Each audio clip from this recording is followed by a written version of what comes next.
Tahu nggak, ada yang lebih mengerikan daripada Dracula. Apa tuh? Dramamu. Tiap malam kongko sama konglomerat. Itulah tidak ada. Bang Guntur Romli, saat ini apapun yang diucapkan oleh PDIP, baik dari Bu Mega, dari kamu, dari Sekjen PDIP Hasto, dari Koni Bakri, kita tidak peduli dengan kata-kata kamu karena kita semua tahu bagaimana PDIP memperlakukan Jokowi selama menjadi presiden.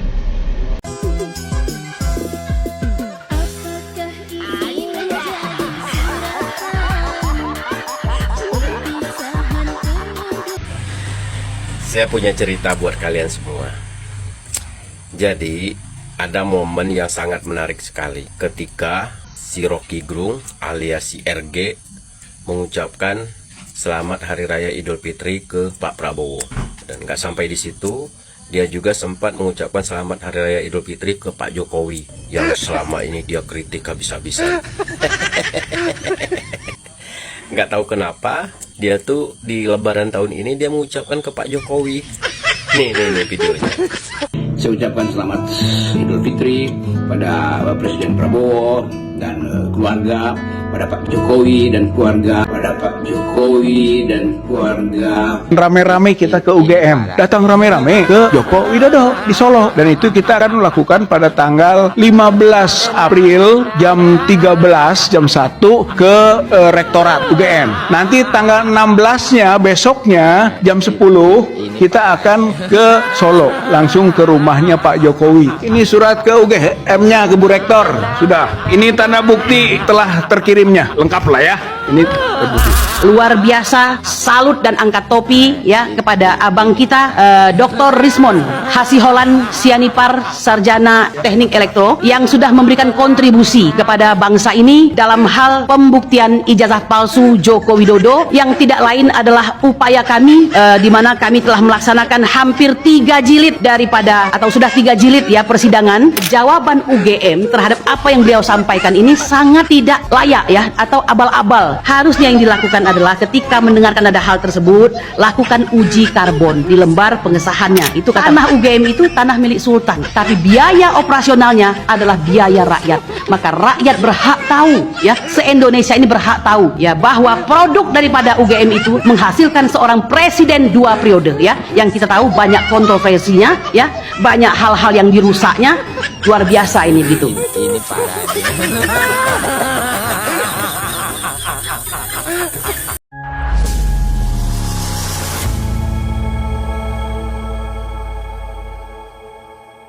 Assalamualaikum warahmatullahi wabarakatuh, saudara-saudaraku sebangsa dan setanah air.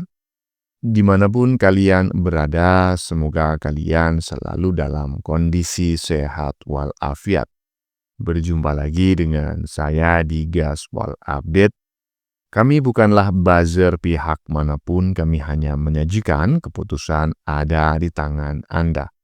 Teman-teman, ini ada video yang menurut saya cukup menarik, yakni tentang fakta mudik tahun ini yang volumenya berkurang ya dibanding tahun-tahun sebelumnya. Kalau menurut saya sih biasa ya, naik dan turun itu biasa. Dulu banyak, sekarang sedikit, nanti tahun depan banyak lagi ya kan. Ya kalau nggak naik ya kan, ya turun kan begitu ya kan. Tapi ini aneh teman-teman ya, ini volume mudik turun ya kan. Malah yang disalahkan Jokowi, coba bayangin. Katanya tingkat ekonomi masyarakat turun gitu loh. Jadi negara dalam kondisi tidak baik-baik saja, makanya pemudik itu volumenya menurun. Dan itu yang disalahkan bukannya Prabowo, tapi Jokowi. Padahal Jokowi sudah tidak lagi menjabat sebagai presiden. Tetapi tetap saja yang disalahkan Jokowi. Siapa yang menyalahkan ya kan? Ya iyalah, siapa lagi kalau bukan si roti gulung alias si jomblo permanen. Waduh. Kenapa menyalahkan Jokowi? Karena kalau dia menyalahkan Prabowo, dia takut dikarungin. Nah, bagaimanakah videonya dan bagaimanakah respon netizen? Mari kita tonton bersama, kemudian mari kita komentari bersama di bagian akhir video. Ini dia.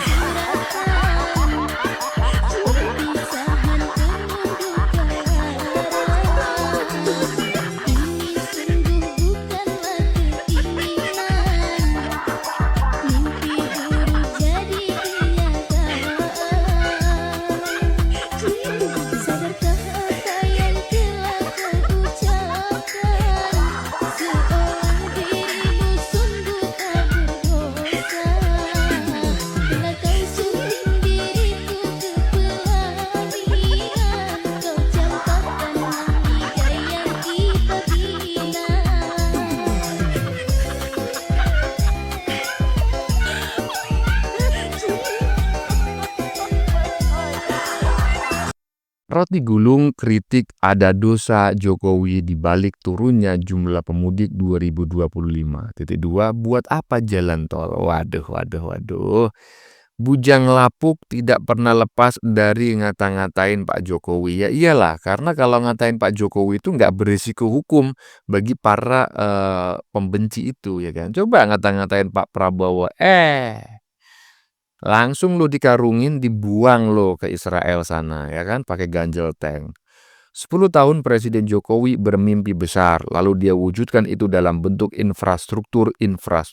Jalan tol bertambah. Tapi tiba-tiba hari ini separuh dari penduduk yang harusnya mudik tidak mampu mudik. Jadi buat apa jalan tol yang dulu dibangga-banggakan? Kritik si jomblo permanen. Ya sama aja lah, ya kan, walaupun pemudik menurun, tetap lu juga menikmati jalan tol itu, Gulung.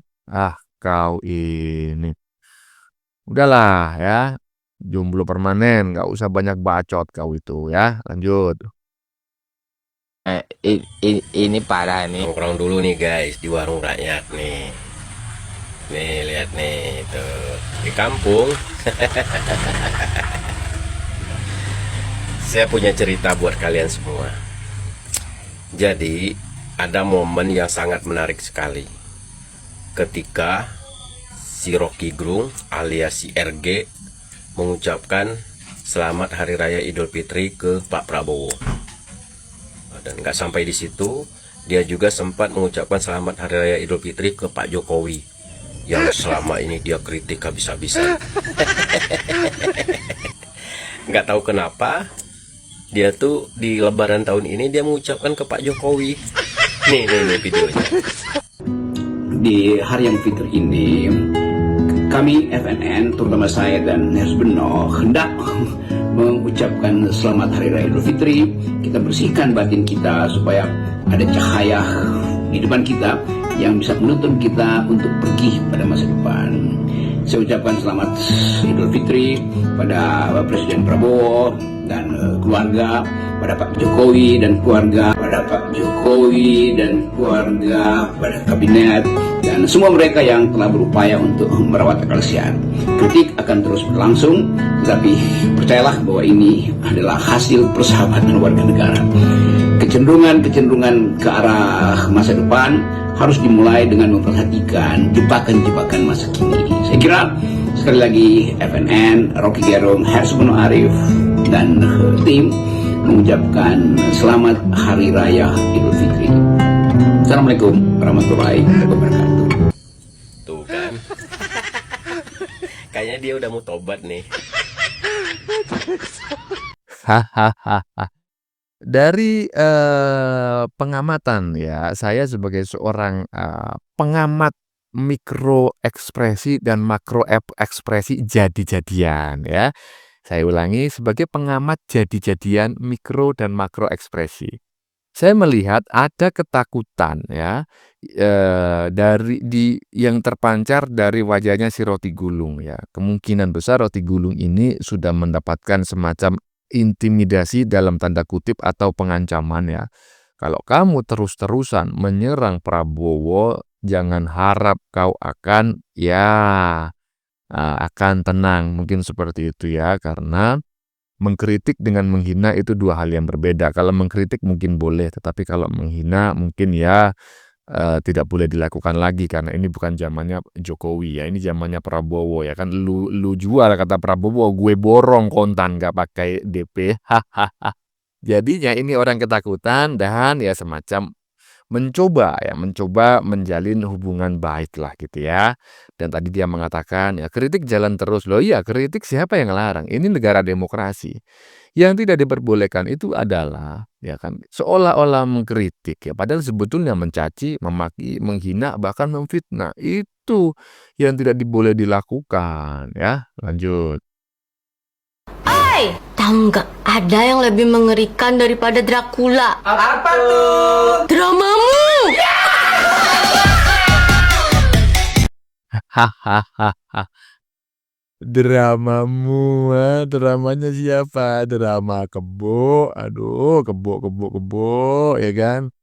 Ya, seperti itulah Kebo emang suka drama ya. Aduh, kemarin bilang setuju undang-undang TNI disahkan. Mama Ketum katanya setuju, sekarang bilang nggak setuju. Emang betul apa yang disampaikan oleh konten kreator barusan ya. Ini kalau nggak salah namanya Mesitalomania ya. Walaupun nggak berhubungan dengan Partai Kebo sih. Tetapi ya memang yang paling menjijikkan di dunia ini adalah dramamu, Kebo. Lanjut. Tiap malam kongko sama konglomerat. Itulah tidak ada. Bang Guntur Romli, saat ini apapun yang diucapkan oleh PDIP, baik dari Bu Mega, dari kamu, dari Sekjen PDIP, Hasto, dari Koni, Bakri, kita tidak peduli dengan kata-kata kamu karena kita semua tahu bagaimana PDIP memperlakukan Jokowi selama menjadi presiden. Kalian meremehkan, merendahkan seorang presiden yang harusnya satu-satunya orang yang tertinggi di Indonesia, yang powerful atau yang paling tinggi di Indonesia. Tapi partai ingin menjadi yang tertinggi, apalagi ketua umumnya ingin menjadi di atas presiden, mau mengatur-ngatur presiden. Kita semua sudah tahu. Anda bilang begitu Jokowi dilantik tidak punya beban, kemudian ternyata setiap malam kongko dan konglomerat. Kasih buktinya kalau Jokowi itu tiap malam kongko sama konglomerat. Jangan cuma ngomong, ngindul-ngindul, omong-omong kata Prabowo. Sama kamu dengan Hasto tuh sama. Drama dan nangis-nangis, termasuklah si Deddy Sitorus. Kamu juga sama, kalian 11-12 tipenya. Kenapa takut ketika sekjen kamu ditangkap? Bahkan banyak hal-hal yang dibongkar oleh KPK melalui sekjen kalian. Akan terbongkar semua kejahatan-kejahatan, bahkan korupsi mungkin dilakukan oleh sekjen kalian dan orang-orang partai kalian sendiri gitu loh. Kenapa takut dan main ancam-mengancam? Pak Jokowi sudah jelas mengatakan tidak pernah saya mengucapkan 3 periode. Tanyakan kepada Bu Megawati dan tanyakan pada Mbak Puan. Tidak pernah. Kita juga ingat pada saat itu Jokowi mengundang para influencer, para pada waktu itu Jokowi mengatakan ada 3 hal yang ingin suruh saya 3 periode. Orang yang cari muka, orang yang ingin menjerumuskan saya dan sebagainya. Ingat kata-kata tersebut. Mau kamu bilang Jokowi ngomong sama Bu Mega, Pak Jokowi sudah bicara karena sekarang beliau bukan presiden lagi dan beliau akhirnya bicara bahwa tidak pernah beliau minta 3 periode. Catat, Jokowi itu akan menghormati konstitusi dan sebagainya. Jadi apapun yang kalian lakukan, kalian omongkan, kami tidak peduli. Karena kami tahu kalian itu siapa. Kalau kalian oposisi, kalian tuh gitu loh. Tapi ketika kalian berkuasa, kalian gak peduli dengan rakyat. Tidak peduli. Catat, saya bilang tidak peduli. Ya Bang Guntur Romli ya, makasih. Apapun yang diucapkan partai terbesar di Indonesia, kita tidak peduli dan tidak percaya. Sepakat ya. Perang Jokowi vs partai terbesar di Indonesia dimulai ya, saling bongkar aib. Iya kan sajalah ya, biar dia bahagia ya kan. Orang-orang yang saat ini sedang berkoalisi untuk menyerang Pak Jokowi ya dari RT 16 dan RW 24. Dulu kan ini orang ini berseberangan nih. Nah, saat ini mereka bersatu menyerang Pak Jokowi, membongkar aib-aib Pak Jokowi. Ya nggak masalah, biarin aja. Tapi siapa yang percaya ya kan? Seperti yang disampaikan oleh netizen barusan. Kalau elu yang ngomong ya kan, walaupun benar kami meragukan.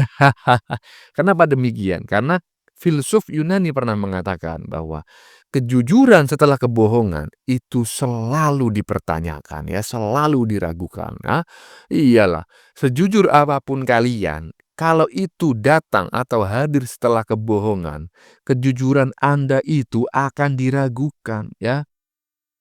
Itu kalau kebohongannya sekali loh. Ya, kebohongan sekali, kejujurannya itu sudah mulai diragukan, ya kan? Apalagi kalau kebohongannya berulang-ulang macam kebo, macam RT 16 RW 24. Bukan diragukan lagi, nggak dipercaya. Lanjut. Saya kan pembantu Presiden Jokowi selama 10 tahun. Saya saksi hidup sebagai tentara. Saya tidak melihat ada pelanggaran-pelanggaran secara konstitusi yang dilakukan Presiden Joko Widodo waktu itu. Tidak saya lihat. Jadi siapapun yang bisa, saya bisa saksi. Kalau saya harus katakan ini agak keras sedikit, karena menurut saya sudah ada terlalu banyak kita keluar koridor yang pengamat tanpa data yang jelas, membuat keruh. Itu mempersulit pemerintahan Presiden Prabowo. Kita harus memberikan suasana kekompakan di pemerintahan Presiden Prabowo ini. Kita beri kesempatan beliau untuk mengatur, memimpin. Tidak bisa juga bisa segera jadi.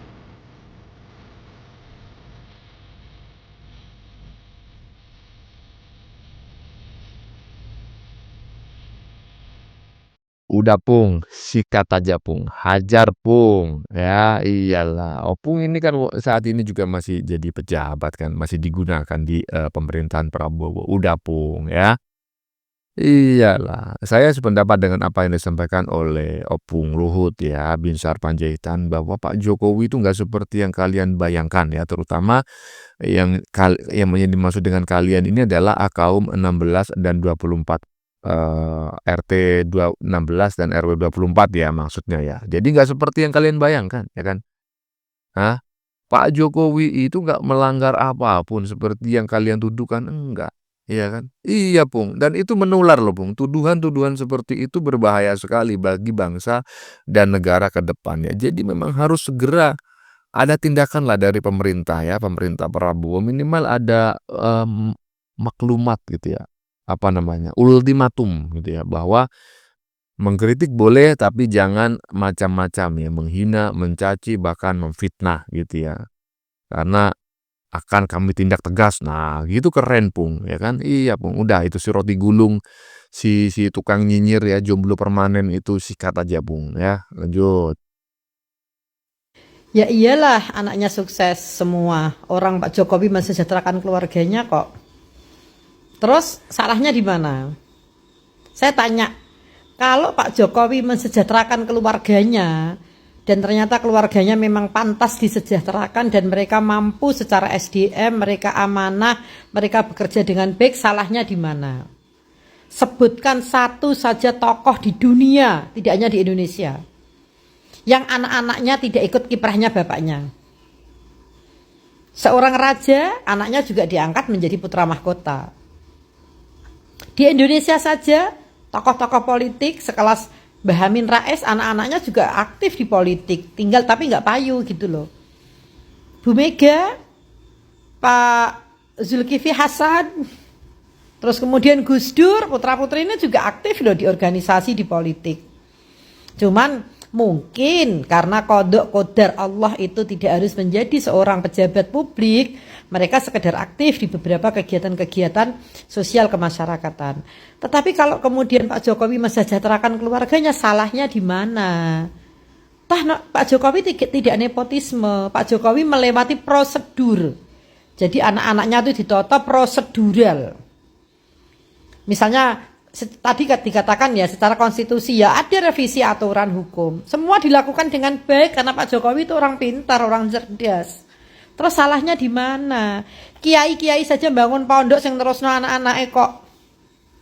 Kiai-kiai itu loh, pondoknya besar-besar, Itu yang teruskan putra-putrane yang meneruskan menjadi gus-gus putra-putrane. Pengusaha-pengusaha juga begitu.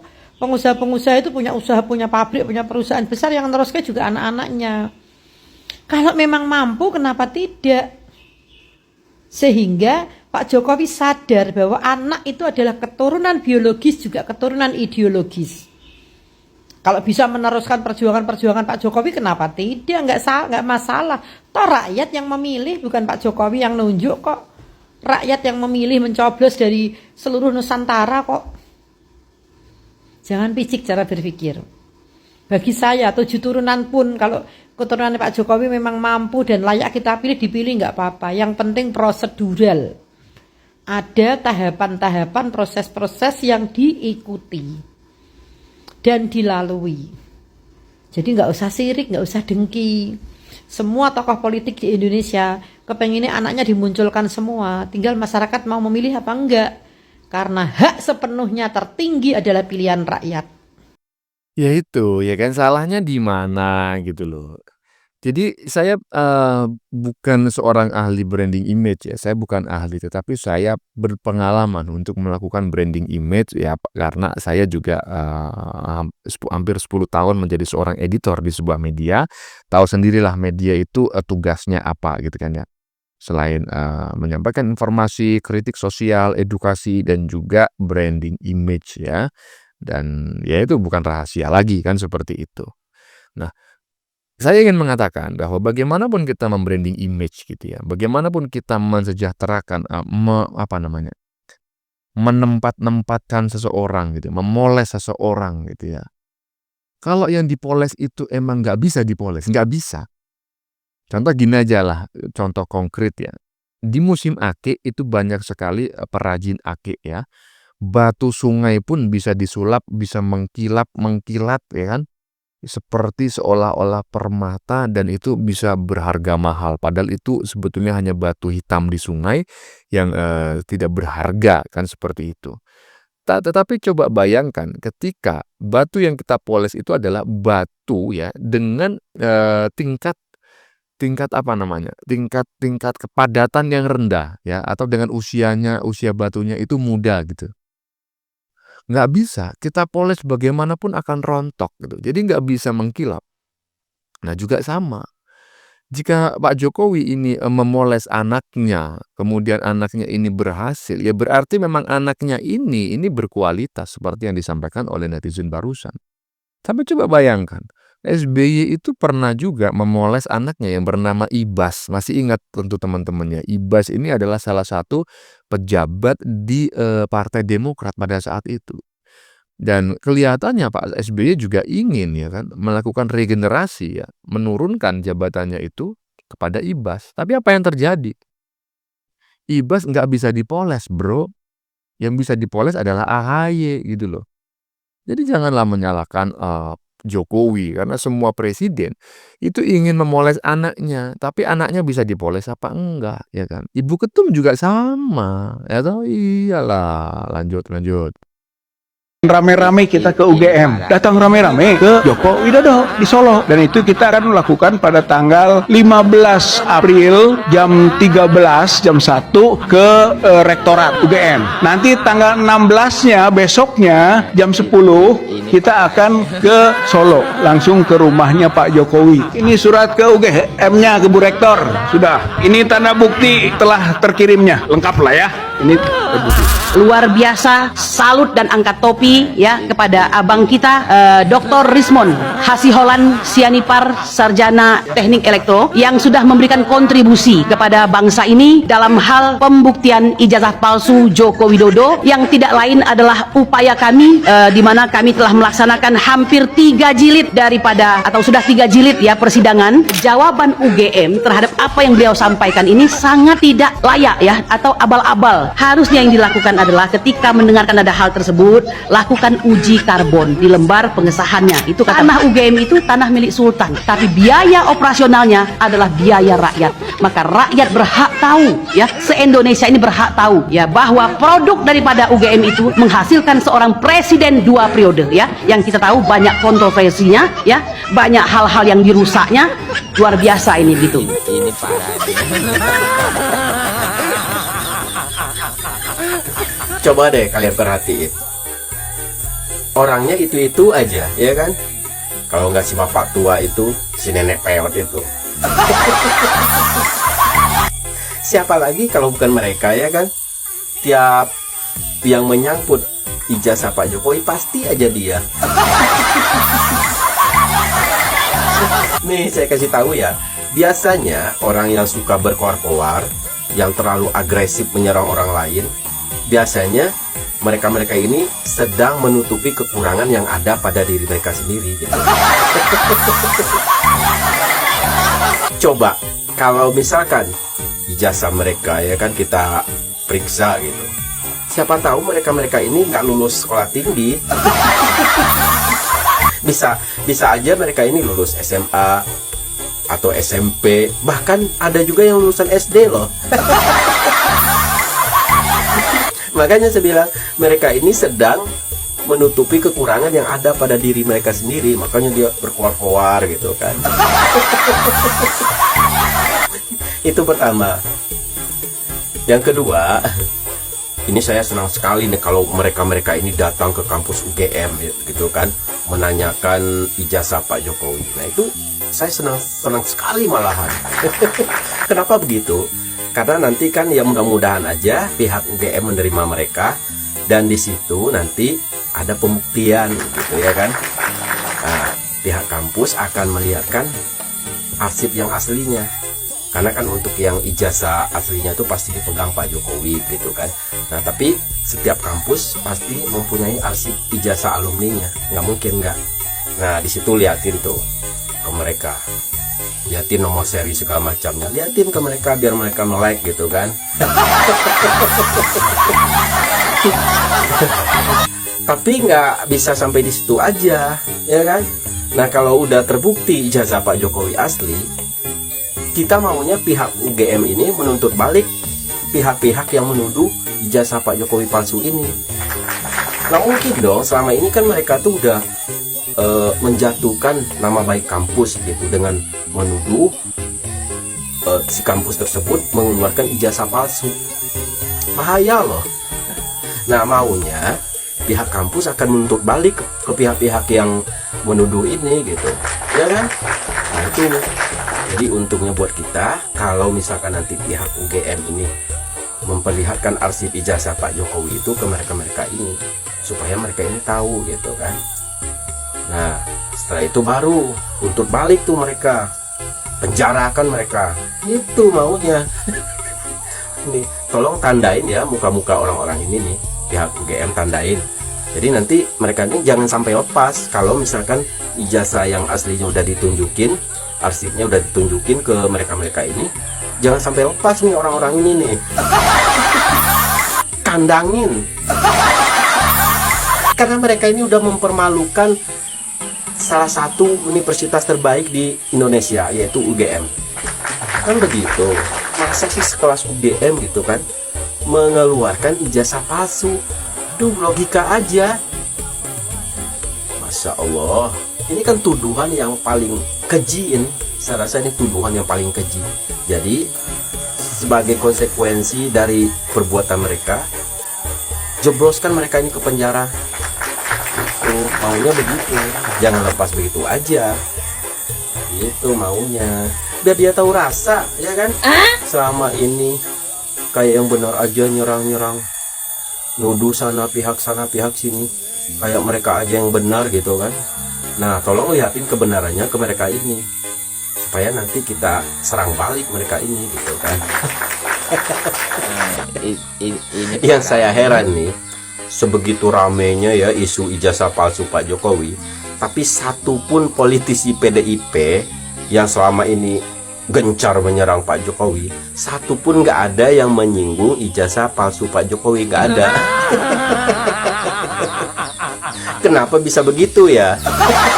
Mungkin kalau mereka nyinggung-nyinggung ijazah Pak Jokowi, bisa aja mereka menggali kuburan sendiri gitu ya. Karena kan Pak Jokowi itu sudah jelas-jelas berasal dari partai mereka gitu kan. Mulai dari wali kota, gubernur, sampai presiden 2 periode, itu kan melalui partai PDIP kan begitu. Nah, kalau nanti mereka menuduh Pak Jokowi dengan isu ijazah palsu, sudah jelas-jelas dia akan bunuh diri gitu kan. Makanya saya bilang nggak pernah lah yang namanya politisi PDIP ini menyinggung ijazah palsu Pak Jokowi, nggak pernah. Dia nyerangnya dengan isu yang lain. Nggak berani dia bawa ijazah palsu, nggak berani dia. Karena kan kenapa? Pak Jokowi ini kan selama ini identik dengan petugas partai katanya, ya kan? Yang namanya petugas partai tentunya sebuah keputusan itu ada di tangan partai, terutama ketua umum.